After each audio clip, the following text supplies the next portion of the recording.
'Twas the night before Christmas, when all through the house not a creature was stirring, not even a mouse. The stockings were hung by the chimney with care, in hopes that St. Nicholas soon would be there. The children were nestled all snug in their beds, while visions of sugar plums danced in their heads. And Mamma in her kerchief, and I in my cap, had just settled our brains for a long winter's nap, when out on the lawn there arose such a clatter, I sprang from my bed to see what was the matter. Away to the window I flew like a flash, tore open the shutters and threw up the sash. The moon on the breast of the new-fallen snow gave a luster of midday to objects below. When what to my wondering eyes did appear but a miniature sleigh and 8 tiny reindeer, with a little old driver so lively and quick, I knew in a moment he must be Saint Nick. More rapid than eagles his coursers they came, and he whistled and shouted and called them by name. Now Dasher, now Dancer, now Prancer and Vixen, on Comet, on Cupid, on Donner and Blitzen.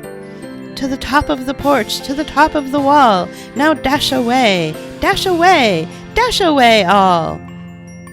As leaves that before the wild hurricane fly, when they meet with an obstacle, mount to the sky. So up to the housetop the coursers they flew, with the sleigh full of toys, and St. Nicholas too. And then, in a twinkling, I heard on the roof the prancing and pawing of each little hoof. As I drew in my head and was turning around, down the chimney St. Nicholas came with a bound. He was dressed all in fur from his head to his foot, and his clothes were all tarnished with ashes and soot. A bundle of toys he had flung on his back, and he looked like a peddler, just opening his pack. His eyes, how they twinkled, his dimples, how merry. His cheeks were like roses, his nose like a cherry. His droll little mouth was drawn up like a bow, and the beard on his chin was as white as the snow. The stump of a pipe he held tight in his teeth, and the smoke, it encircled his head like a wreath. He had a broad face and a little round belly that shook when he laughed like a bowl full of jelly. He was chubby and plump, a right jolly old elf, and I laughed when I saw him, in spite of myself. A wink of his eye and a twist of his head soon gave me to know I had nothing to dread. He spoke not a word, but went straight to his work, and filled all the stockings, then turned with a jerk, and laying his finger aside of his nose, and giving a nod, up the chimney he rose. He sprang to his sleigh, to his team gave a whistle, and away they all flew, like the down of a thistle. But I heard him exclaim, ere he drove out of sight, "Happy Christmas to all, and to all a good night."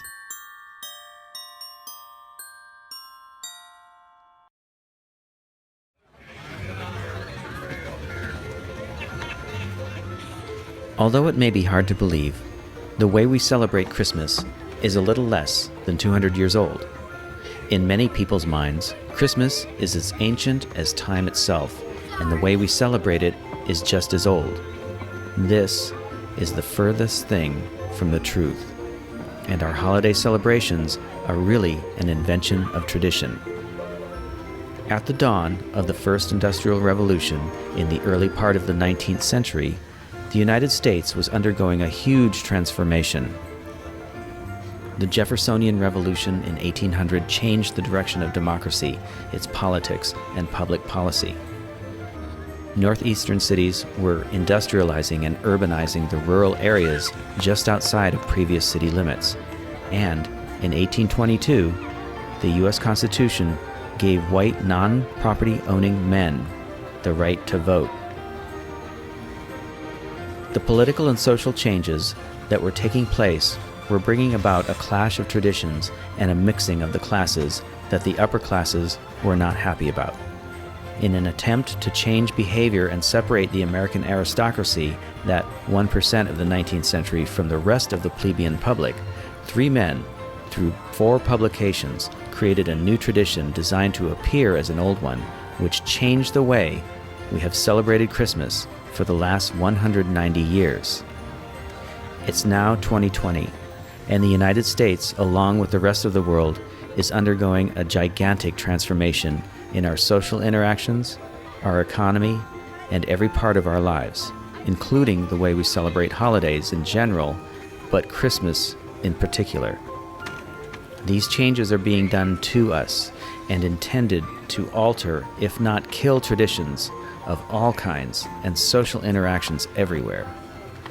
It is no longer acceptable to have parties with more than just a few people gathered together. Visits with Santa Claus require masks and reservations, and stores around the world are limiting what people can actually purchase by covering up the merchandise in the store, yet keeping it on display. And, like the 19th century, a very few people are creating the conditions that are changing the way we live and the way we celebrate. This is social engineering. This is the end of holiday celebrations as we know them. This is the Fourth Industrial Revolution.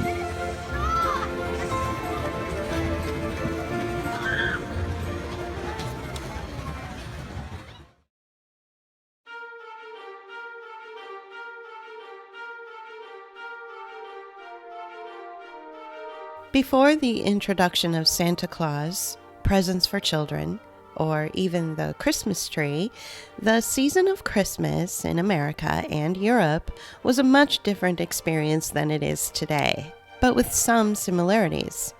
It's important to point out that by the time of the American Revolution, pious and devout Christians of all types, not just Catholics, celebrated Christmas, but only in church, and December 25th was still considered an ordinary working day.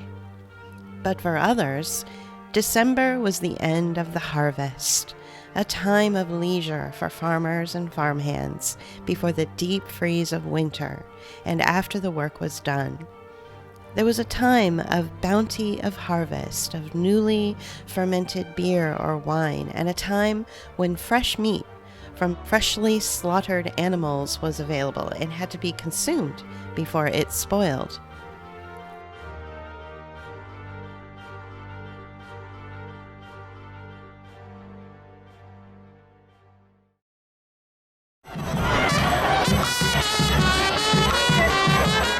The season of Christmas was not a one-day celebration, and it was a time of rebelliousness, public drunkenness, excessive eating, aggressive begging, the mocking of authority figures, and home invasions of wealthy households by the lower classes. This was a season of misrule and wassailing, of mumming and Christmas carols. Misrule meant behavior regarded by the genteel and religious as that of drunkenness, rioting, cross-dressing, fornication, and recklessness. But this was the end of the season and a time of blowing off steam, when the poor claimed the right to march into the houses of the wealthy landowners, enter their halls, and receive gifts of food, drink, and sometimes money. This season was a societal pressure release valve that kept class resentments in check. So, at this time of the year, the lords of the manors would open their homes to the peasants, servants, and apprentices, and feasted them. And in return, the lower classes offered their goodwill, or in modern terms, a verbal agreement that they would continue to work the fields obediently the rest of the year. The gifts given were in the form of food and drink, and were consumed in the presence of the giver. These were gifts given from the wealthy to the poor, or employer to employee. In later times, in a similar lord-to-servant gesture, money was put into a Christmas box for paper carriers or coffee house employees. But in this case, the transaction was consumer to service provider. We can see that tradition extended to contemporary times in the form of end-of-the-year tips to letter carriers and others we see all year long, as a form of thank you for service well done, and of course, goodwill.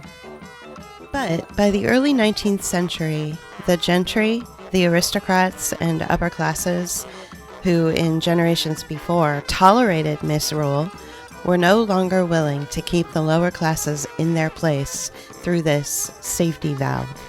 The rituals that worked for centuries before in the agrarian societies of Europe, England, and America did not fit into urban cities, especially in northeastern American cities with Puritan and Protestant non-ritualistic roots.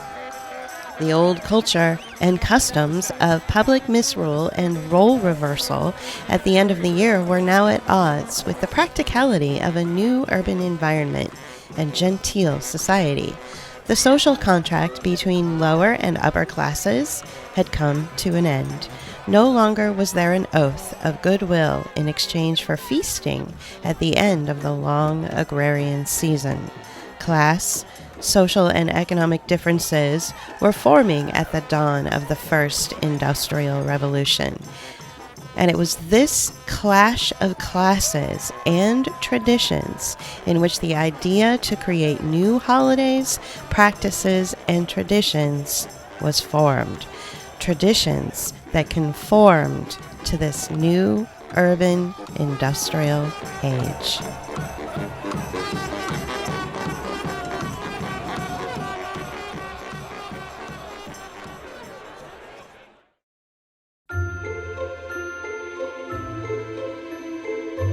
The St. Nicholas who became Santa Claus is a complete fabrication, and he started life in New York City.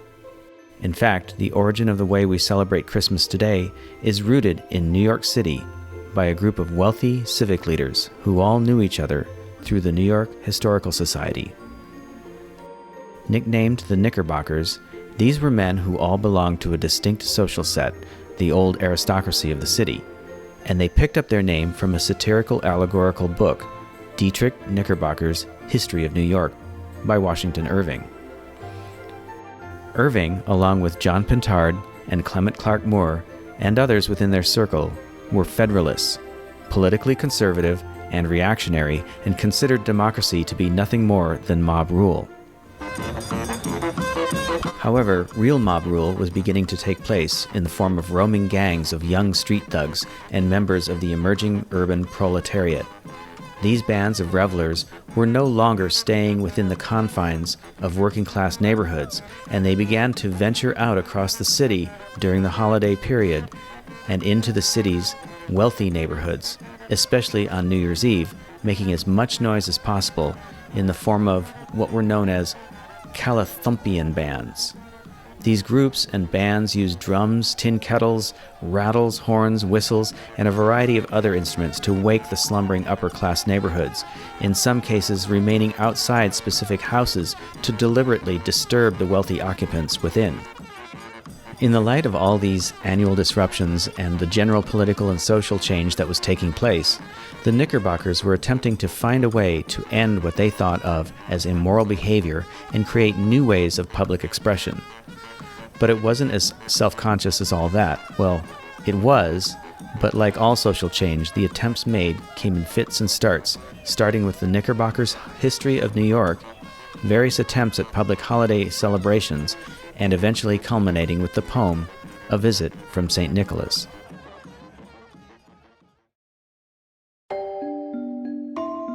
Although Washington Irving supplied the background and character sketches for the modern Christmas, it was John Pintard who provided the structure to build around and give the holiday shape. His first endeavors, however, were not New Year's events, nor were they Christmas events. Instead, Pintard gave us an event that took place on the feast day of a saint that he would introduce through a broadsheet published in 1810, which proposed this saint to be the new patron saint of Old New York, and that was St. Nicholas. It's said that if John Pintard introduced St. Nicholas, it was Washington Irving who popularized him. Washington Irving is probably best known for his stories The Ghost of Sleepy Hollow and Rip Van Winkle. But before John Pintard introduced St. Nicholas to New York, and subsequently to the world, Washington Irving would provide a description, background, and mannerisms to the new St. Nick, later to become known as Santa Claus. In two different books, The Sketchbook of Geoffrey Crayon Gent and Bracebridge Hall, or The Humorous, a medley, in which he employed the narrator Geoffrey Crayon, Irving offered up several stories about Christmas traditions that never really existed, at least as they were described in the stories, but instead offered an invention of tradition. And it was those fabricated traditions that people latched onto and allowed Irving, Pintard, Moore, and others to create the Christmas in the original, new, old-fashioned way. If John Pintard introduced St. Nicholas and Washington Irving popularized him, it was Clement Moore who gave us the character we know today as Santa Claus. But he didn't create Santa from just Pintard's and Irving's work. There were also a number of earlier poems published between 1809 and 1823 by anonymous contributors, one of which gave St. Nick his sleigh and reindeer, which most likely gave Moore the material to create his poem that caught the public's attention and gave us the template for the big man himself, the embodiment of Christmas, Santa Claus.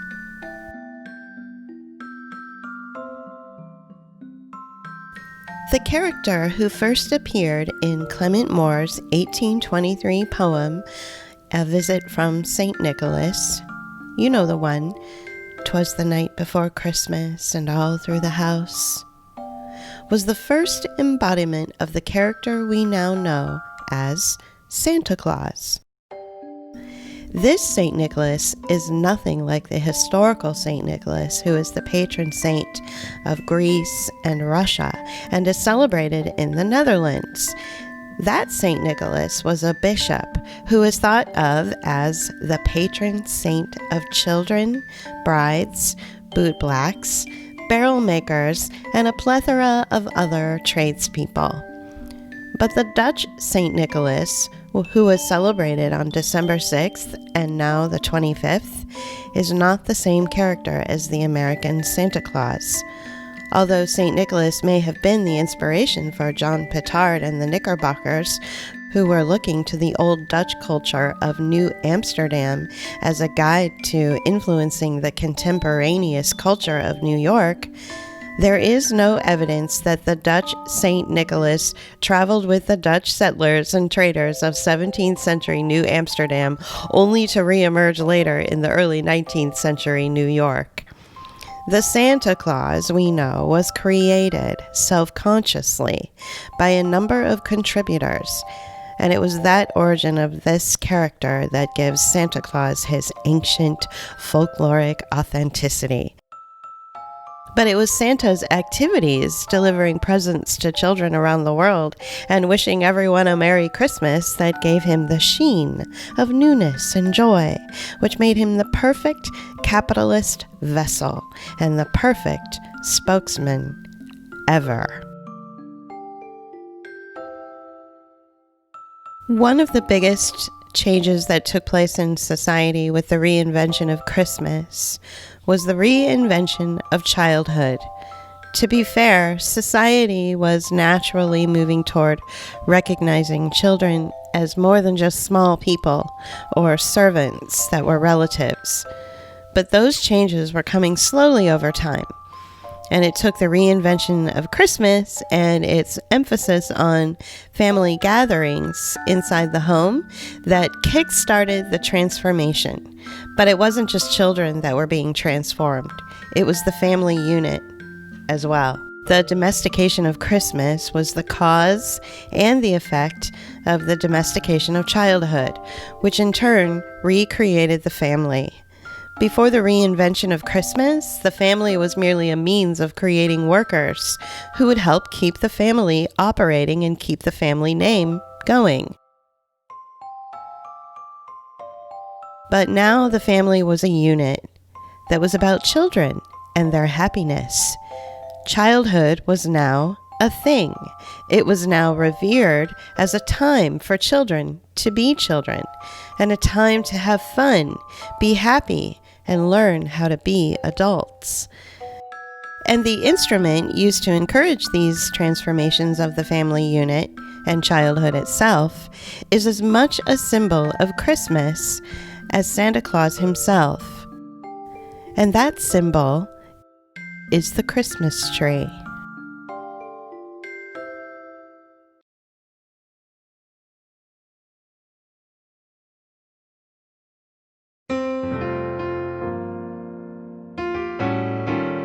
More than Santa Claus or exchanging gifts or Christmas itself, the Christmas tree is thought to be the ancient symbol for the winter holiday celebration, but it's not. It, more than any other contemporary symbol of the season, has single-handedly and physically replaced other, truly ancient symbols of the past.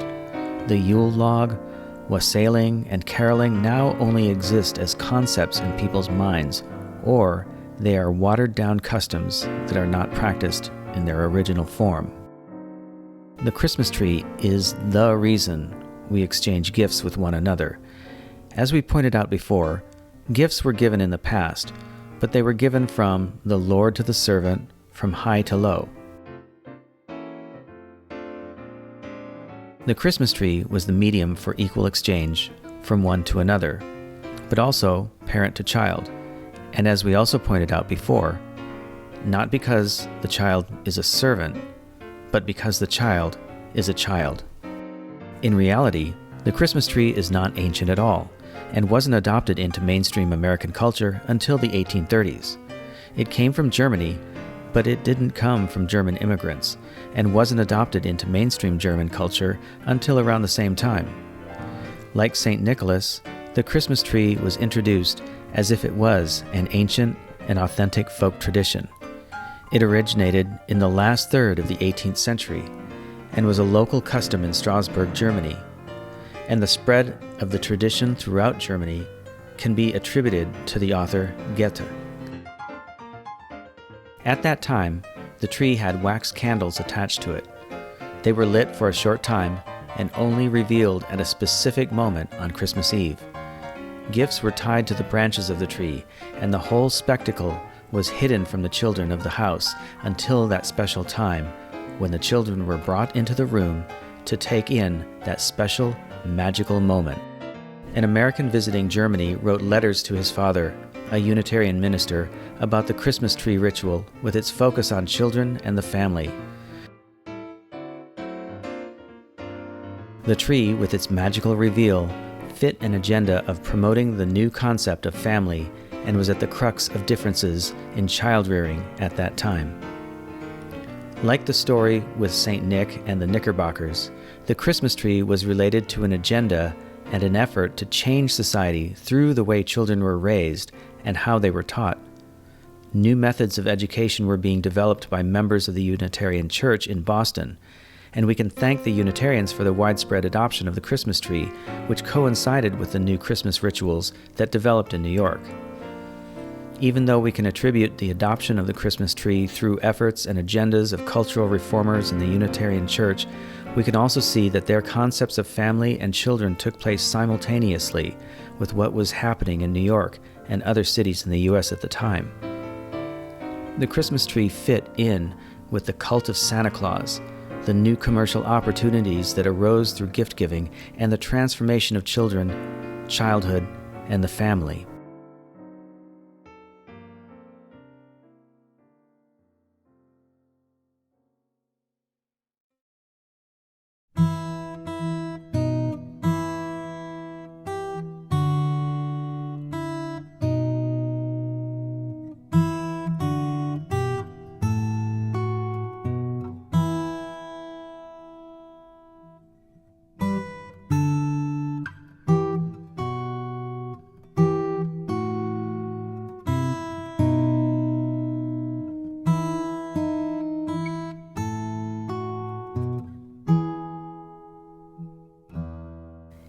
Despite our belief that the way we celebrate Christmas is ancient and has been going on for centuries, Christmas before the 19th century was celebrated in ways that are much different than today.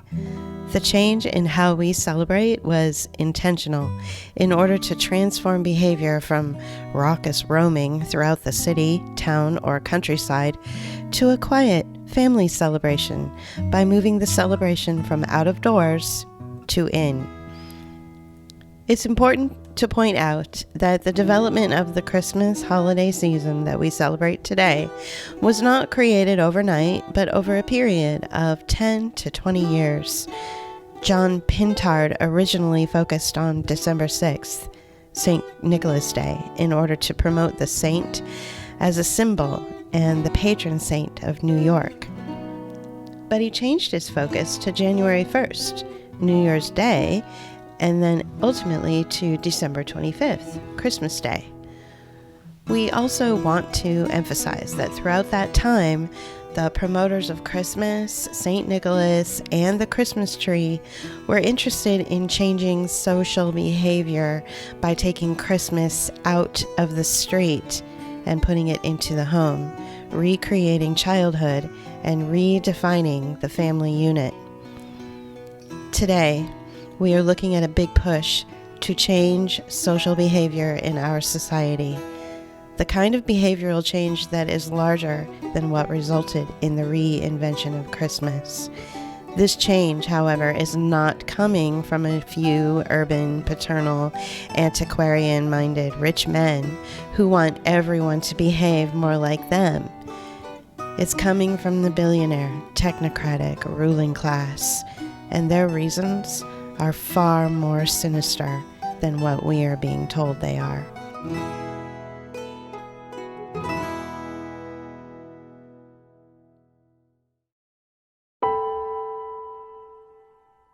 The billionaires want to make more money, and the traditional, classical form of capitalism cannot provide more with just investing, manufacturing, selling, and buying.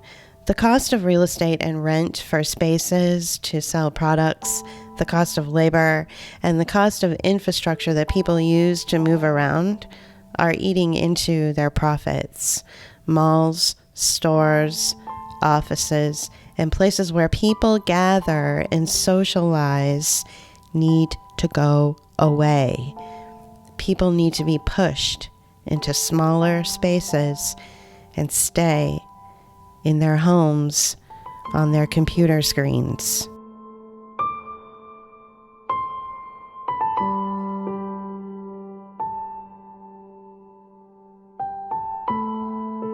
Every part of our lives, all the things that we did before, are being changed and labeled as the new normal. These changes are being done to us, to discourage us from going out into public by modifying our behavior and keeping us in line. It's more cost-effective and easier to use propaganda about a disease to sell fear and to sow doubt in order to keep people from effectively questioning their narrative while keeping track of us while we're learning, shopping, socializing, and working online. Our social lives with family and friends, especially around the holiday time, are being eroded away.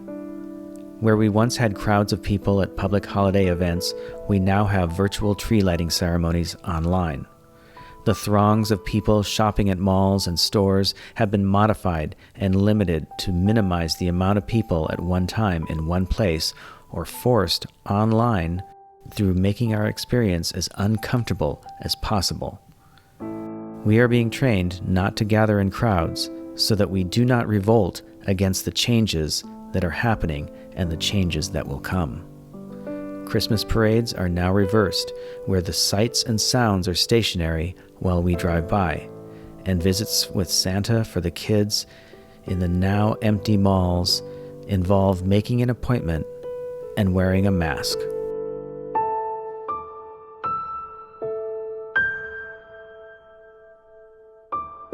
This could be one of the last Christmases that we have, if not the last Christmas. It's now time to make positive changes for ourselves and our society. as a result of this intentional manipulation of our lives. Maybe it's time to leave behind the empty gift giving that has come about through the last 180 plus years of holiday-driven consumerism and go back to the more social interactions of the past. But in order to do this, we have to stop obeying the orders and mandates that the ruling class, the politicians, celebrities, and influencers are giving us. These are the same people who conned us into the overconsumption and deficit spending of Christmas time, and it's time to stop listening. If we're to regain our humanity, it's time to get outside with large groups of people and make some noise. We need to rethink and reinvent our traditions, rituals, and practices. To do that, we need to be social again, and possibly look back to the way we lived and celebrated before the Great Reset, before COVID, and before the reinvention of Christmas. And who knows, maybe we won't go back to the days of misrule or wassailing. But whatever we call it, we have to go back to demanding our share and claim our right to march into the houses of the ruling class, enter their halls, and receive the food, drink, and the gifts that we deserve. But most importantly, we need to demand our right to take back our lives. There is no greater gift.